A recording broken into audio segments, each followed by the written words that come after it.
Hello students, I am Dr. Priyanka and we were doing the important additional material for CBSE. In the last session we have covered biotechnology, its principles and its techniques. Now we're going to start with the next topic, next chapter of this unit, that is biotechnologies and its application.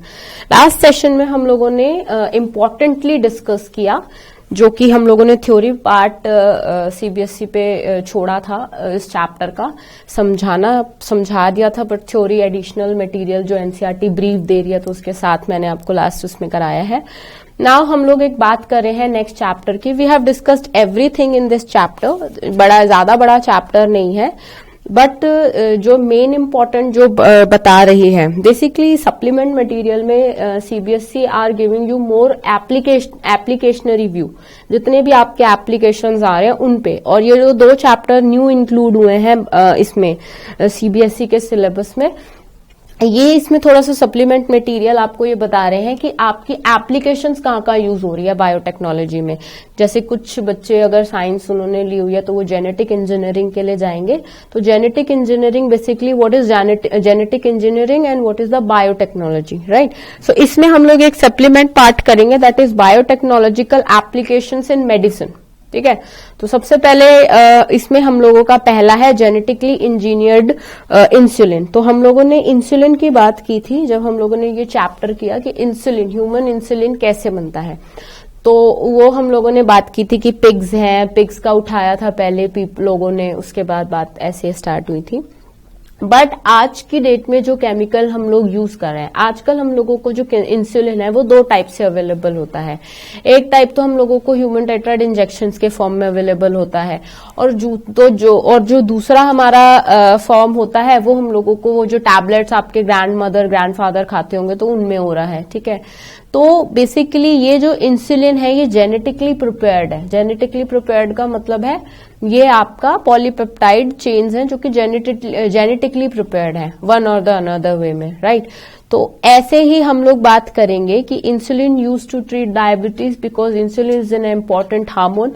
अभी इस hormone का क्या function है कि इस hormone का एक ही function है, और वो ये फंक्शन ये है कि ये बेसिकली आपकी बॉडी का ग्लाइकोजन ग्लूकोज लेवल को मिनिमाइज करता है, ऑप्टिमम लेवल पे लेके आता है आफ्टर द. तो अगर मेरे को इसमें बात करनी है तो इसमें 2 स्ट्रक्चर्स हम लोगों के बनेंगे. डायग्राम से ही हम लोग बात कर सकते हैं इसके बारे में. अगर थ्योरी लिखने की आए तो theory we have properly discussed in the earlier sessions. तो थ्योरी इतनी डीप नहीं है, बट जो एनसीईआरटी आपको इसमें बताने की कोशिश कर रही है वो बताने की कोशिश कर रही है basically diagrammatically. So chapter biotechnology and its applications.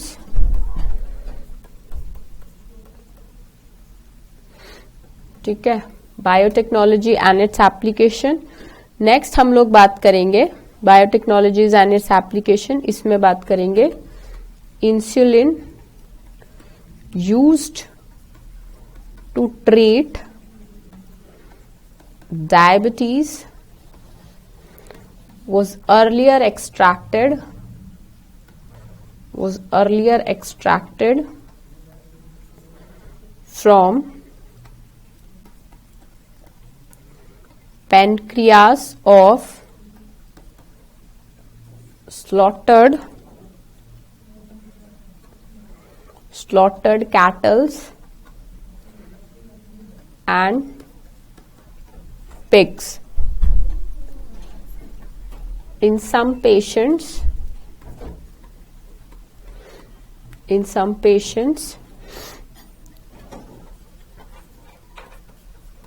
such insulin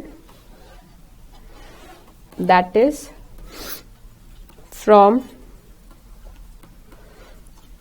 animal source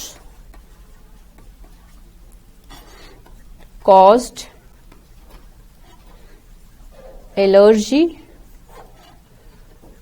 or other types of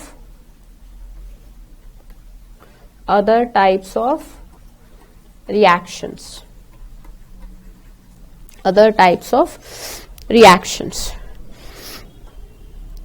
That is due to foreign proteins. Due to foreign protein. The human insulin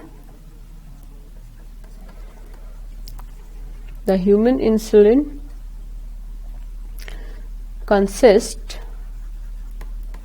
of two short polypeptide chains, that is chain A, second chain B, that are linked together by disulfide bridges. जैसे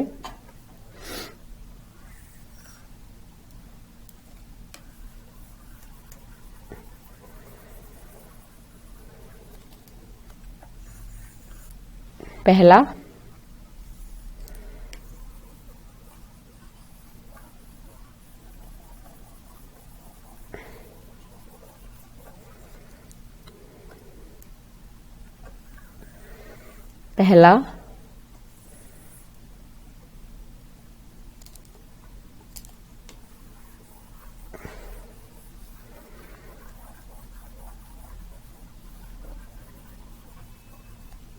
या हम लोग इसको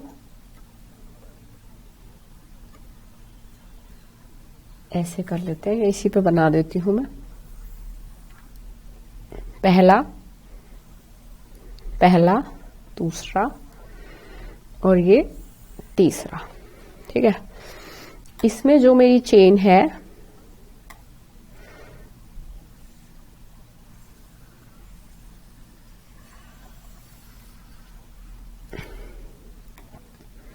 इतनी chain की बात करूं तो ये चेन को मैं इंसर्कल कर सकती हूं।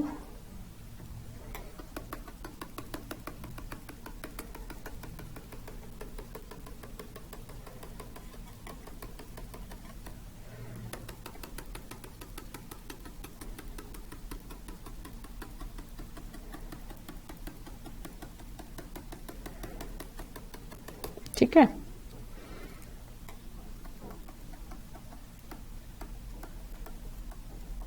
ठीक है। ये हम लोगों की पहली हो गई, जिसमें से हम लोगों का ये S और S है, ठीक है। दिस इज प्रो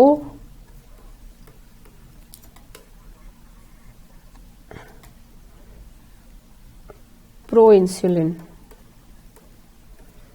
ठीक है। S और S, राइट। ऐसे ही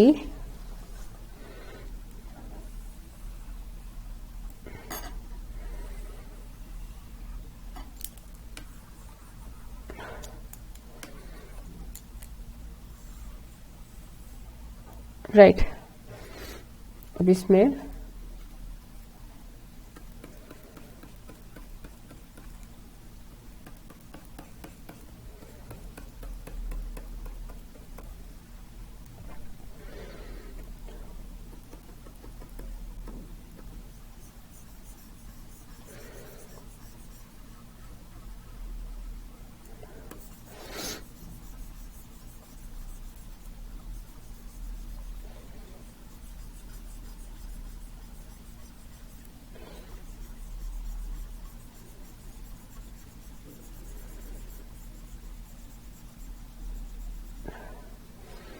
ठीक है, ये और एक मेरी जो इन्होंने बड़ी वाली है, ठीक है।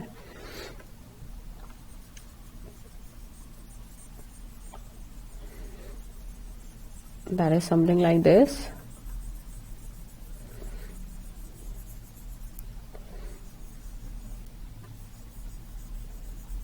ठीक है, इसमें इन्होंने क्या बेसिकली, इसको थोड़ा सा और डार्कन कर दो,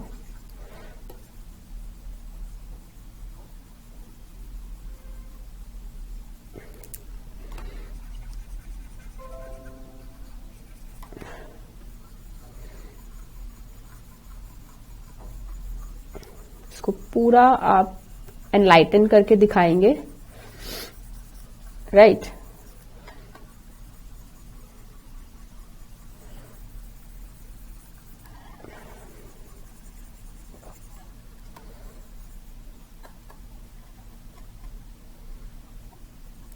राइट, अभी फर्स्ट इसको आपको ए peptide,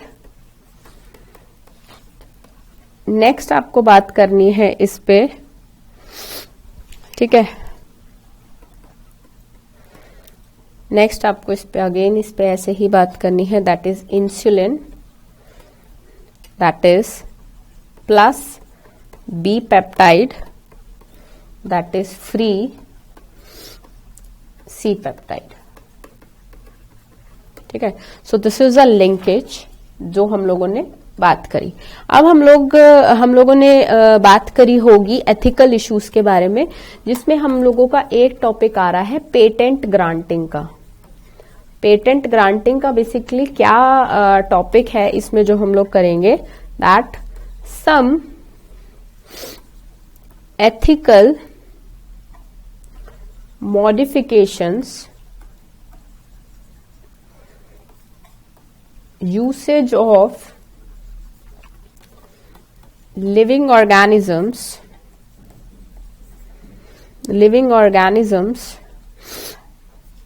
for public services as food and medicine sources,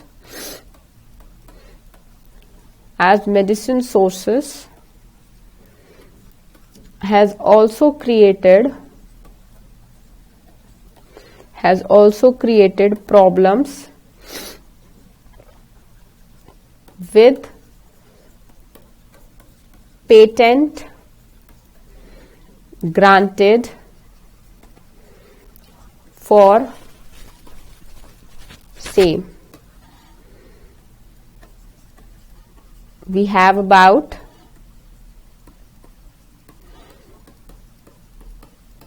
2 lakh varieties of rice, very important, including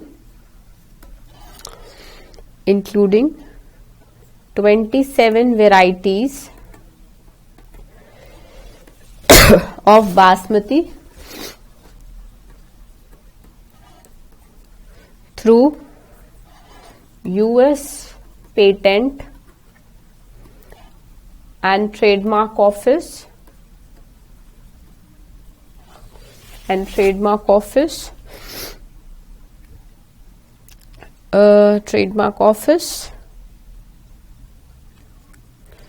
allowing companies to sell new variety of basmati as in 1997 American company get the patent rights on basmati through the US patent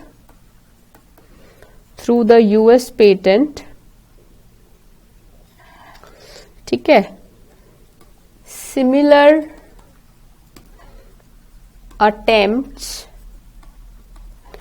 were made for some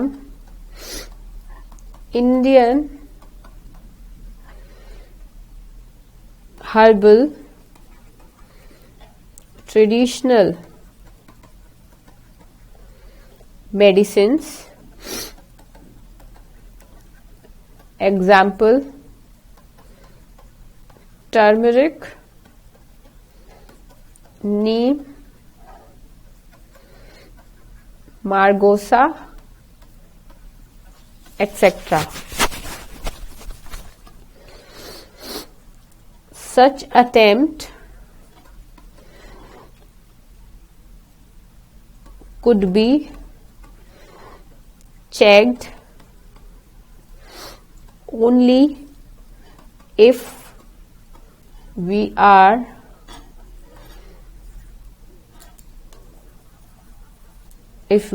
vigilant and counter such patents applications. Biopiracy इसके बाद वाला we have discussed it, but this is new patent granting. Previous year पे question बना था what is GEAC. So GEAC, the validity of GM research is the set up by the responsibility of GAAC.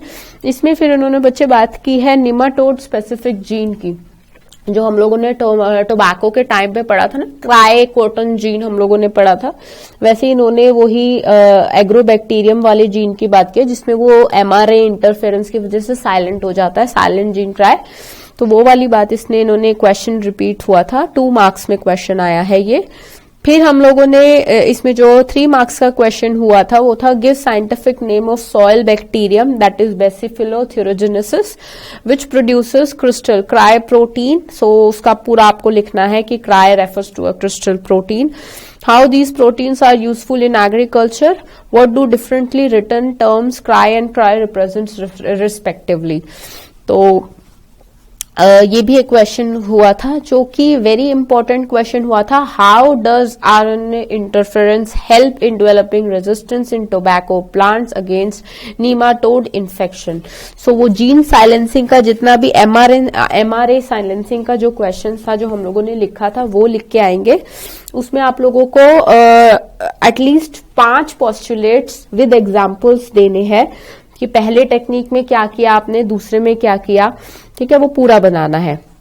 Next आपका जो आया एक question repeat हुआ, recombinant DNA technology is great importance in the field of medicine with the help of flow chart, very important, show how this technology has been used in preparing genetically engineered human insulin. You have to prepare a flow chart for this. So you have, ये मैं दिखा देती हूँ आपको, synthesis of DNA sequences, synthesis of DNA sequences to chain A, synthesis of DNA sequences corresponding to chain B, ठीक है। तो इसमें सबसे पहले introduction in E coli plasmid, इसमें introduction in E coli plasmid. तो सबसे पहले इसमें आएगा extraction of chain A, extraction of chain B. तो इसमें पहला आएगा, दूसरा joining of chain A and B by creating disulfide bonds, जिससे आपका फर्दर ह्यूमन इंसुलिन बना, right. So this is now, this is all about technology, biotechnology. Next comes to the next unit. I don't think there are any question left. अच्छा, gene therapy पे भी एक question है जो कि important हो सकता है in this case.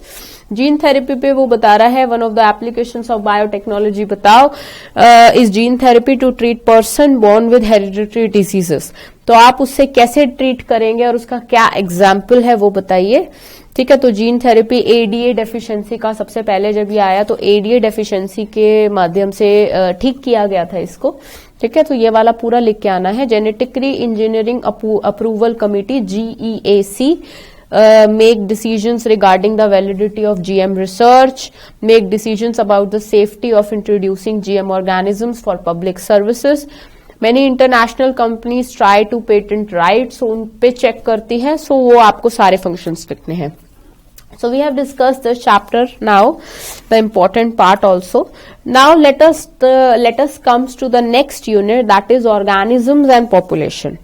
Abhi organisms and population, that is the unit ecology. We are having 4 to 5 chapters in this. So let us discuss the first chapter, important. We have briefly discussed every detail of this chapter. Now let us discuss the important part of this chapter, that is we'll gonna start with. We have discussed ectoparasitism, endoparasitism. Now let us discover the important additional part of this chapter, that is what is the difference between mutualism and incellism. We have discussed is with great instant. कुछ कुछ इनके important है, that is इसमें हम लोगों को बात करनी है।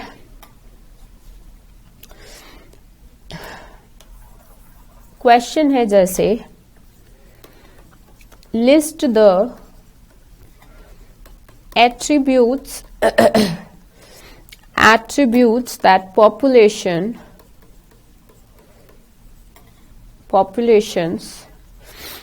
but not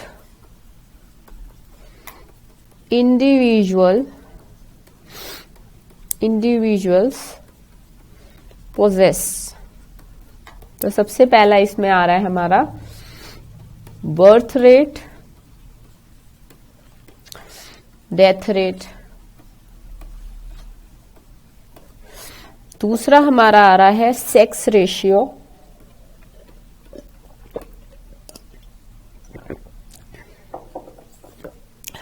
तीसरा हमारा आ रहा है एज डिस्ट्रीब्यूशन।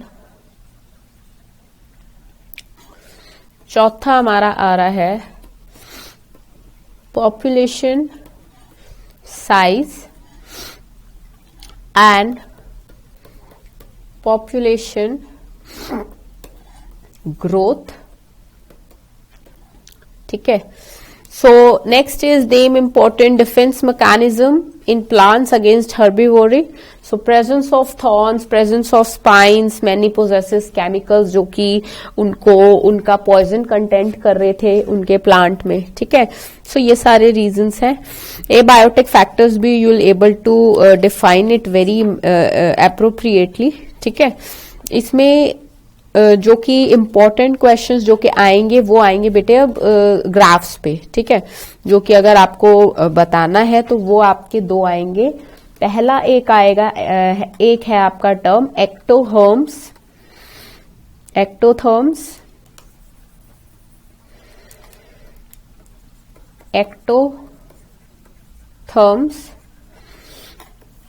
एक है आपका endotherms.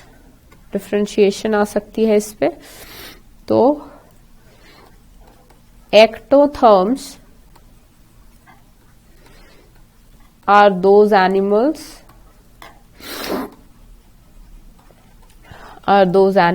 whose body temperature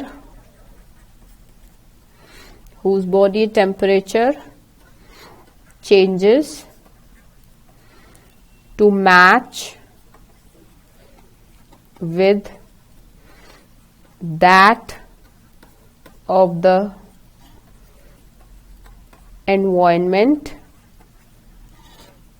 in which they live। right, next आ जाते हैं endotherm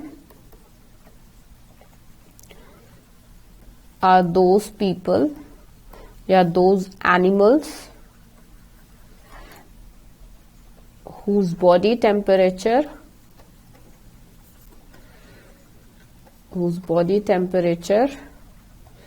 is maintained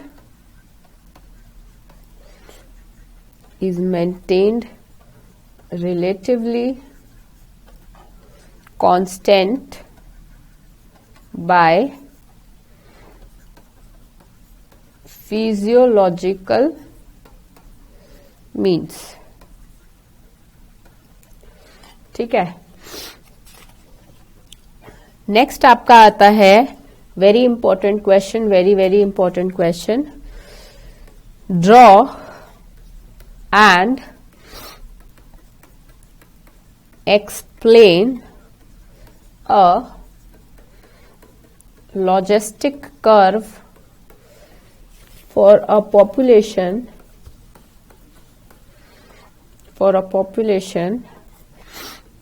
of density n at time t whose intrinsic rate of natural increase is R and carrying capacity K. So the graph will be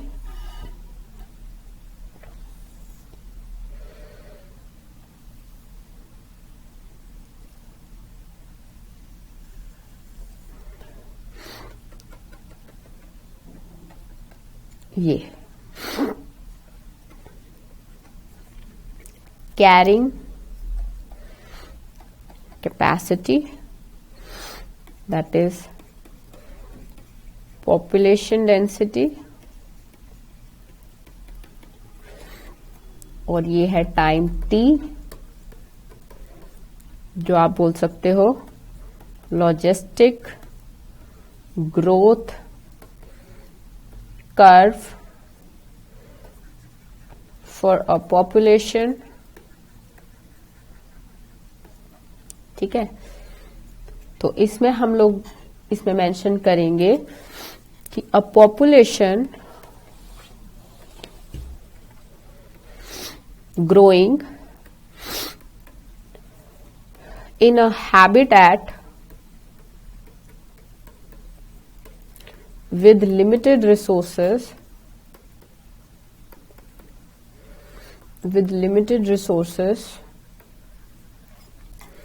show initially a lag phase followed by phases of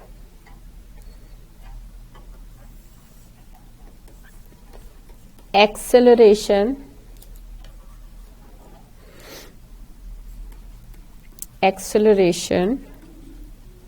और दूसरा deceleration.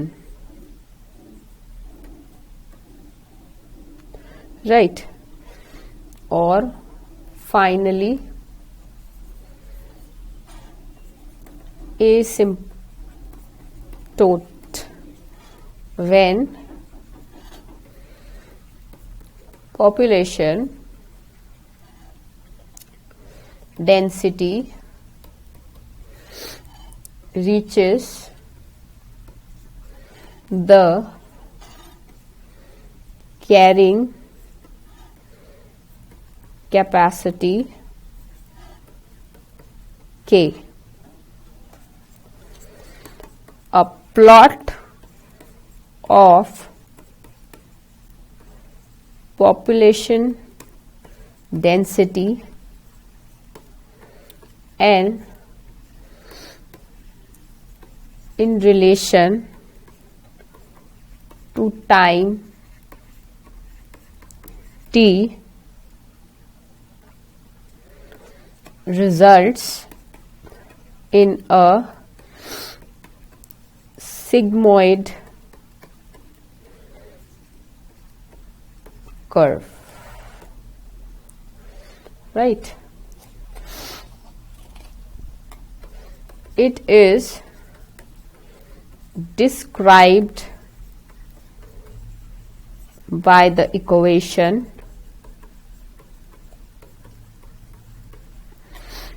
dn dt Rn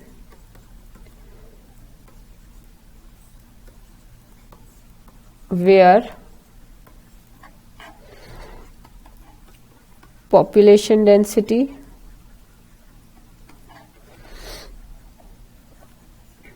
at time t, intrinsic rate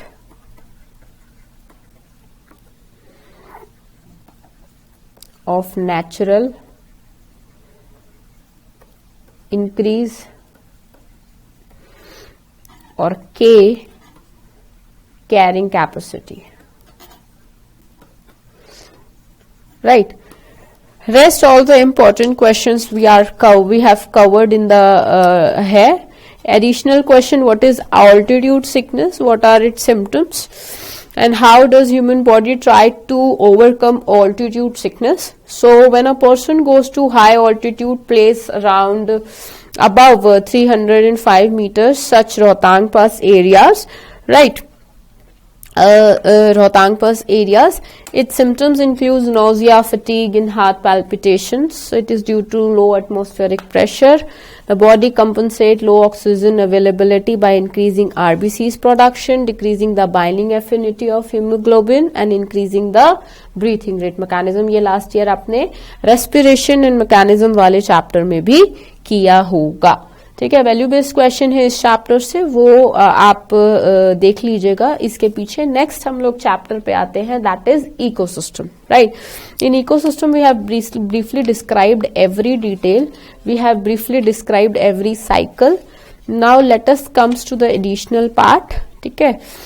in the additional part differentiation था DFC and GFC का. So उसमें हम लोगों ने, मेरे ख्याल से उसमें कोई डिफिकल्टी नहीं आनी चाहिए. Primary succession and secondary succession में भी एज सच कोई डिफिकल्टी नहीं आनी चाहिए. जहां पे डिफिकल्टी आएगी वो क्वेश्चन ये है कि नेम एनी 4 इकोसिस्टम सर्विसेज. ये भी हम लोगों ने उसी टाइम पे डिस्कस कर लिया था कि who gave the price tags on natural life resources. तो प्योरीफाई द एयर, जो भी सर्विसेज है कि इकोसिस्टम आपकी एयर को प्योरीफाई करता है, ड्रॉट्स को मिटिगेट करता है, generate and fertile soil, generation of fertile soils करता है, ठीक है?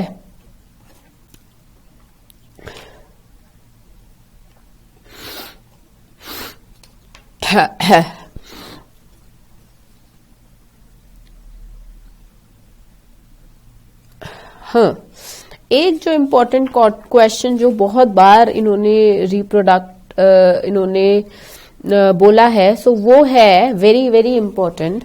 Describe the process of decomposition of deuterus under the following heads: fragmentation, leaching, catabolism, humification and mineralization.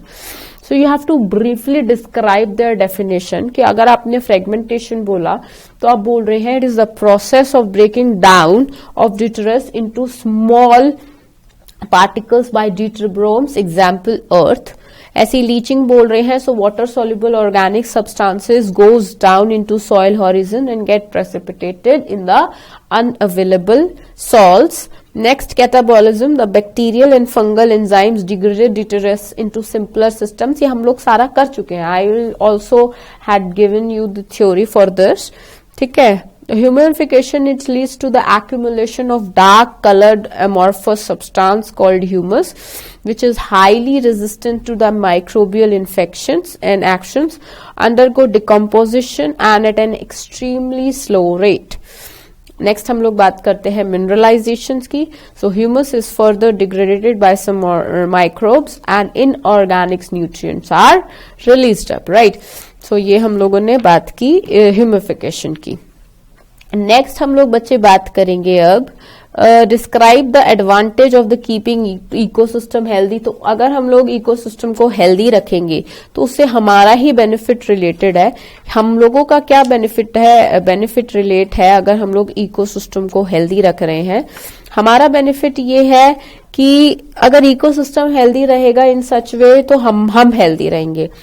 हम हेल्दी रहेंगे तो हमारा पॉपुलेशन ग्रोथ हमारी इन रिटर्न ज्यादा रहेगी, कोई बीमारी नहीं होएगी, बैलेंस नहीं खराब होगा। So these are some of the points that you can write. हम लोग नेक्स्ट बात करते हैं अब इम्पोर्टेंट पे, नेक्स्ट चैप्टर पे, बायोडाइवर्सिटी। बायोडाइवर्सिटी पे हम लोग बात कर रहे हैं। तो पहले क्वेश्चन पे देखेंगे, जो कि मैं क्वेश्चन लिखवा रही हूं। बायोडाइवर्सिटी चैप्टर, ठीक है। इस चैप्टर में क्वेश्चन है, study the diagram of earth and give name of the pattern of biodiversity therein. Suggest any two reasons for this type of occurrence. तो इसमें बात लिखेंगे, इट शोज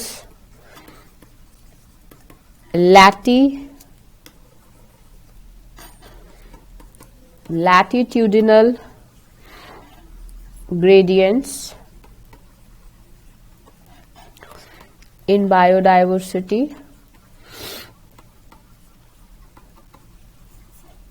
distribution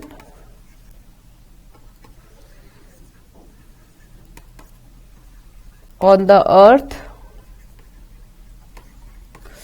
दूसरा, such gradient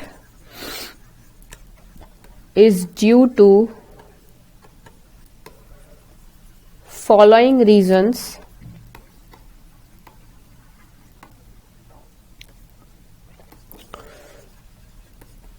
tropical latitudes have remained undisturbed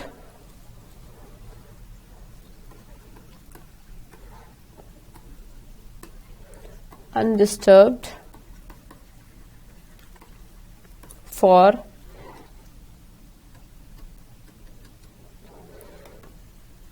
million of years, thus had a long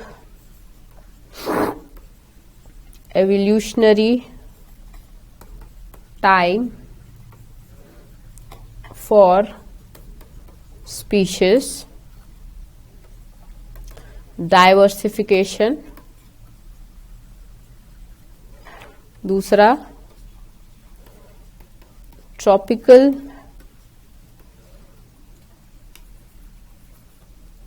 tropical environments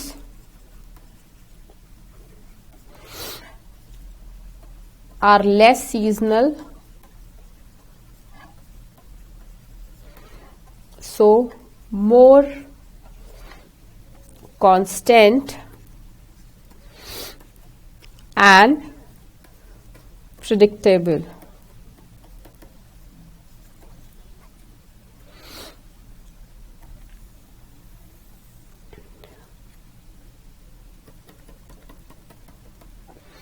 zero degree bio diversity increases, pole decreases, increases and decreases. Here is also a pole. Right. So decreases increases हो गया, questions हो गए. Additional species में very important एक question है हमारे पास. Describe biologists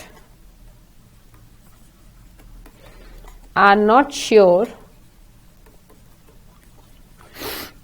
about number species of prokaryotes.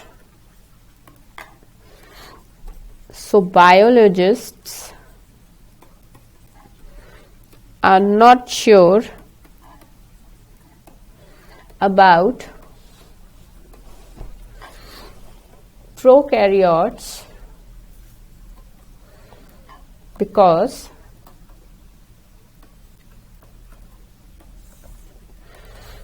the conventional methods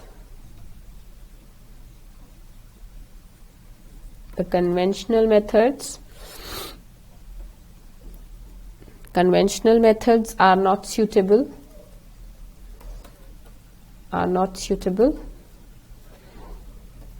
for identifying microbial species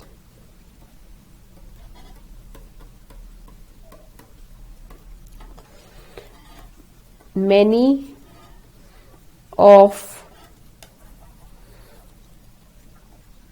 species of these are not culturable under labs conditions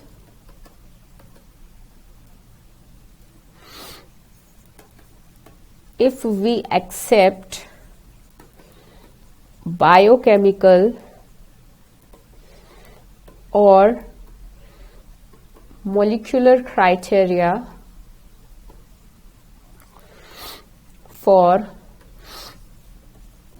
delineating species for this group, then their diversity alone might run into millions. Right. So this is the topic. उसके बाद हम लोगों ने over exploitations पे questions कर लिए हैं.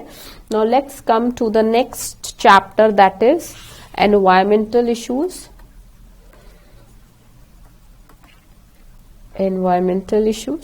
Which we have discussed every issue thoroughly in this chapter.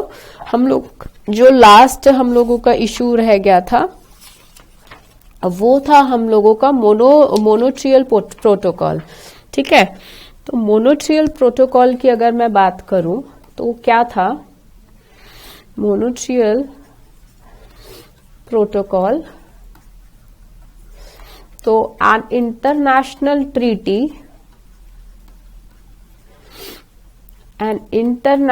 treaty known as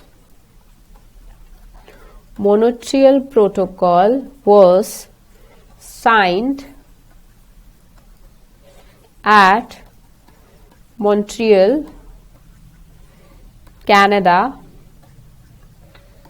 in 1987, become effective in 1989 to control the emission of ozone depleting substances. ठीक है. So degradation by improper resource utilization and maintenance. तो सबसे पहले हम लोगों का आ जाता है इसमें. So टॉपिक है degradation by improper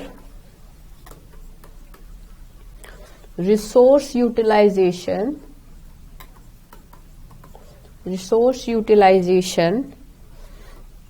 and maintenance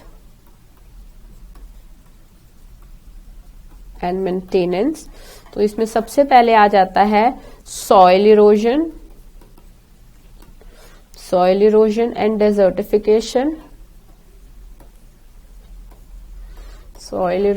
desertification. दूसरा मेरा आ जाता है water logging and soil salinity.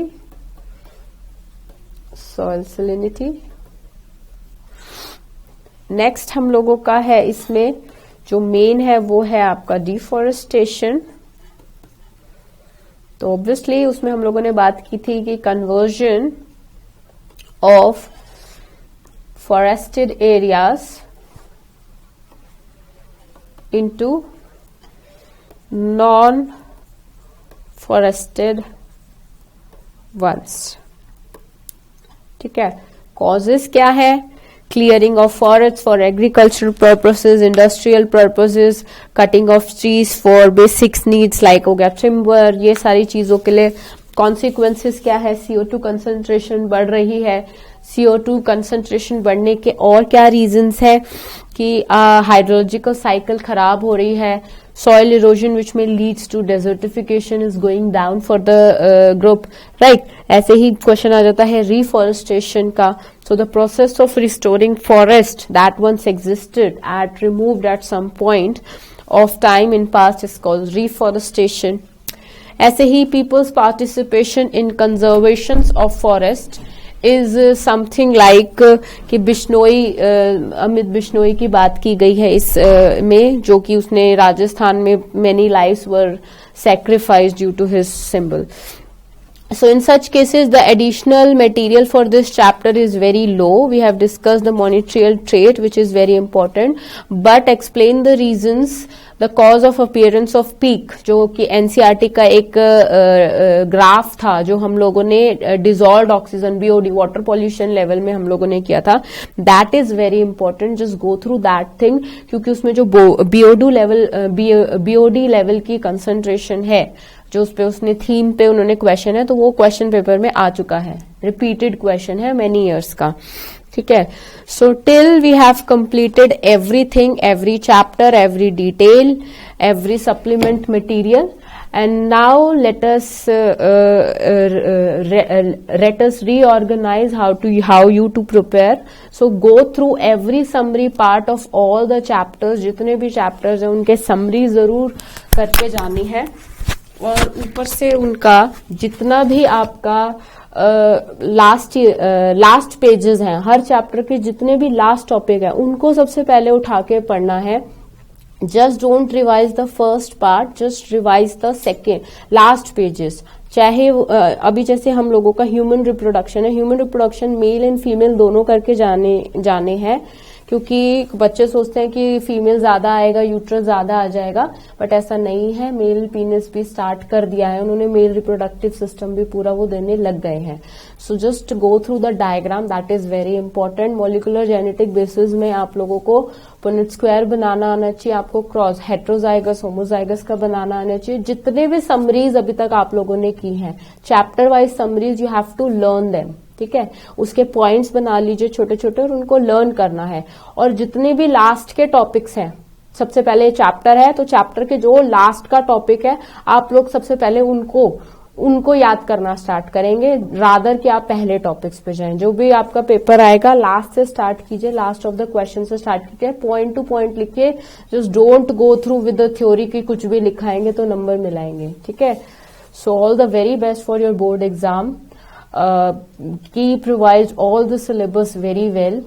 Thank you.